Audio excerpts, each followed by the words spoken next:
Hapa kunaitwa aje sasa? Mmepewa jina?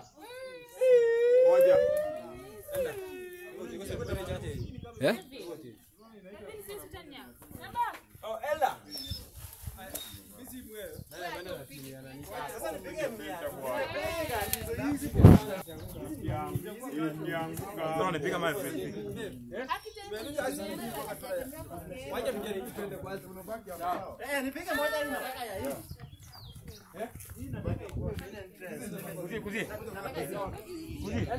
Hapa sasa kunaitwaje?